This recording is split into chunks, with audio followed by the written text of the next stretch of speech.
Good afternoon, Realm Walkers. I am Kirk Comet, the Realmwright of Dragon Harvest Universe.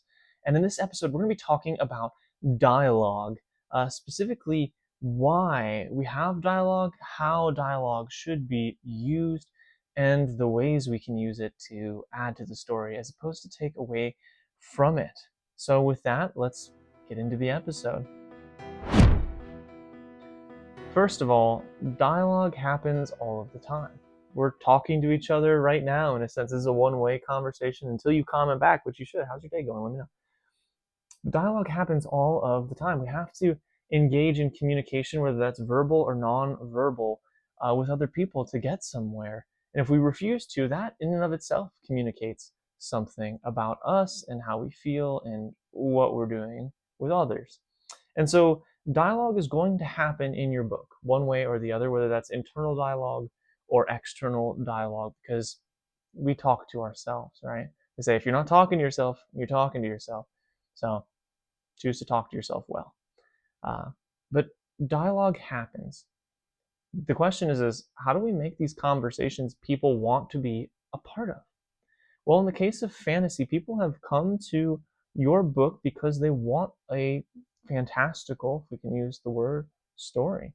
They want characters they can love, worlds they can be a part of and admire, and creatures they can be in awe of.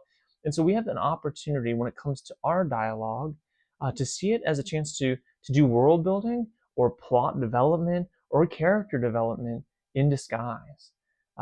It should feel real. It should feel natural, but speech can reveal character. It can reveal social or financial class. It can reveal races, right? Like we all think of a dragon talking a certain kind of way, or an orc has that cliche way of talking across modern fantasy. It can talk about culture, right? Even in the United States, or you pick anywhere you want, but everyone has their own accent and their own way of saying things. The difference between soda and pop, the difference between you all and y'all.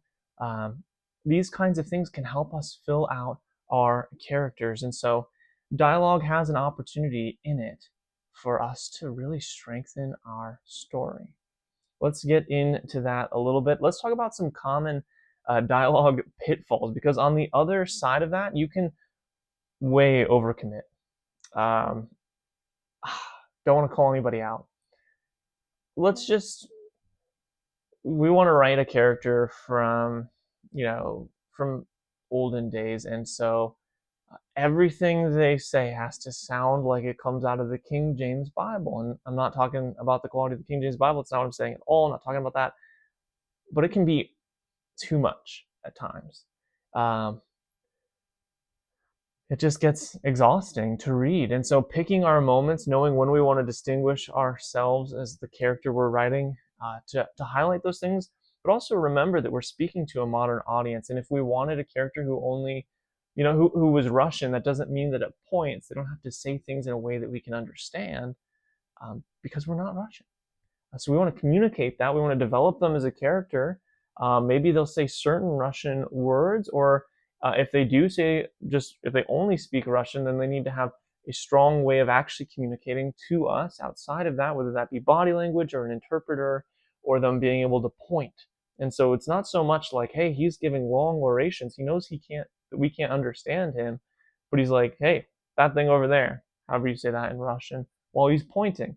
And that helps develop his character. We don't want to just overly cake an accent. We start getting less of a character and more of a caricature when we do that. The other thing that I would caution you about is often when people want to include a detail in their story that doesn't contribute to story development, um, they use dialogue as a chance to just info dump. So, we got two guys having lunch together, and one says to the other, hey, do you remember that we're in the middle of like a really long 100 years war with the orcs? He's like, oh yeah, yeah, the whatever the name of the war is called, I remember that. It's happening right now. It's crazy. Yeah. It's like, okay, well, it's good that we're not going to be there for that. And you just continue to go on and on about it, even though it's not going to be relevant to the plot. Or you could have shown us that in a better way. Maybe it could have been a character listening in on a conversation, be like, oh, what? There's a war going on. crazy. That's wild. But we miss the chance to do that. The other end of things, if we don't distinguish our characters' voices at all, they all sound the same. We lose track of who is who. This is, I think, can happen when we have a large number of cast in our story and we fail to give them unique personality. You start saying to yourself, okay, is it Biffer or is it Boffer or is it Bomer? And I think I love The Hobbit. It's one of my favorite books. I think Tolkien did that really well. But my point is that you can lose track of who is who, and I think that's kind of the point with the dwarves sometimes. Um, but no, yeah, we want to distinguish our characters so that they don't have the same voice across each character. And then the last thing I would say here is that school does teach us to write well, and that's a good thing, but it teaches us to write well in a corporate setting more than in a prose setting. If you listen to how people talk, we stutter, we struggle to know what to say next, we pause, we put emphasis on certain words, we use like and when we don't know how to fill in spaces. Uh, I just did it. Emotion takes over, and it becomes harder to clarify what we want to say. We don't want a character whose grammar is so fine polished we find ourselves reading an email anytime they speak. Unless they're an android, then maybe we do. But very often, our character is going to show himself or herself in the imperfections of the way they do dialogue. And actually, it can make them much more lovable and relatable. So those are good things. Those are things we don't need to run from. When we come to crafting our dialogue, I think it's really important to understand our characters. If I were to tell you again, like, hey, write a dialogue speech between a dragon and a butterfly, and like they're somehow conversing in your own head based off of the tropes of those kinds of creatures, maybe you're already starting to think through, like, okay, the dragon's gonna have growls. So it's not just, oh, the dragon said, but like the dragon growled. And the butterfly is going to have little high pitched cheery sounds. And so it's going to say things like, oh, like that's lovely in a high pitched tone, right? It's not just going to just say it. And, if you wanted to, you could reverse those expectations. I'd read that story. And like the dragon has this really like high, flowery voice. And the butterfly is like, what are you doing in my cave kind of thing. I'd be intrigued by that. But that's not typically what you think of. Either way, you have a chance to develop your characters through how they speak, through what they care about. So where do they choose to take their stances? That can be revealed in dialogue. That's good character development. That drives story, that drives the world. What words do they refuse to use? So using Tolkien, the black speech, like those are words we don't utter here, or whether or not we'll say Voldemort's name in the Harry Potter series says something about the characters and where they're at, and when they do use it, how do they use the name? The way that characters interact with, is this a hostile thing, or is there like very short cutting sentences and like strong poses happening, or are people kicking back their feet, resting in chairs, laughing with each other, teasing each other? That can reveal things about the relationship of characters, and can help foreshadow what the expectations are going to be in the future of the story. You can often walk away from a dialogue scene thinking to yourself, like, is this a person that my character, my main character, can count on? As a reader, that's the interactions that I'm reading Brandon Sanderson's The Mistborn series, and it leaves you wondering from time to time, like, who's really your friend and who's your foe? It creates tension through the dialogue scenes. You can enjoy the conversations that are happening about a made-up kingdom because you care about these characters, because you want to see them succeed, and you're not always sure who's friend, who's foe, whose interests align, and whose are actually contrary to what you've come to hope for. I think word choice is important. Typically, you think of like using more regal sounding words with characters who are more educated. It's not always the case.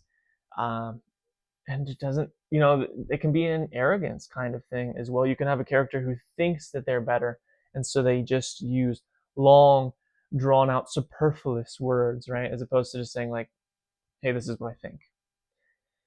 I think it's good to vary sentence structure and to have a rhythm in your dialogue for the sake of the reader. You can have characters who are just very short in what they say. You can have characters who just draw on with what they say, but then it's your job as the narrator to provide breaks for the reader so that they get that, right? But then pause. Um, if a character is going to have a 15 sentence or 15 word sentence, then maybe halfway through that sentence, put a he said, and then keep going, or something to just break that up. It's just easy thing, or show an action. He said as he twiddled his, what do we twiddle? Thumbs? People, oh, that's this, yeah. Yeah, he said as he twiddled his thumbs, and then he continues his sentence. Those are all good things to help craft dialogue that sounds good, sounds right, sounds helpful. Accents are good, but use them sparingly. Allow emotion to pour into the writing, and you have a chance, again, as the narrator, to speak into what kind of emotion that is.